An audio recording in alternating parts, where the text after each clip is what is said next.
వాయుపుత్రుని గగన విహారం.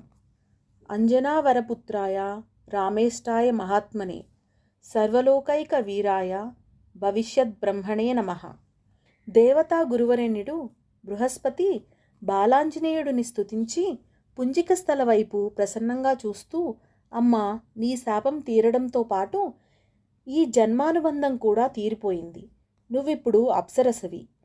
అయినా ఈ జగత్తులో రామనామం గానం జరుగుతున్నంతకాలం నీ పుత్రుడు ఆంజనేయుడి కీర్తి ప్రతిష్టలు విరాజిల్లుతున్నంతకాలం ఈ కారణ జన్ముని కన్నతల్లిగా నిన్ను త్రిలోకవాసులు శ్లాఘిస్తుంటారు. అంతేకాదు, పవిత్రమైన ఈ వెంకటాద్రిపై నువ్వు తపస్సు చేసి ఆంజనేయునికి జన్మనిచ్చిన ఈ గిరి ఇకపై అంజనాద్రి అన్న పేరిట విశ్వవిఖ్యాతమవుతుంది. ఇక నీవు నిశ్చింతగా అమరలోకానికి వెళ్ళు అని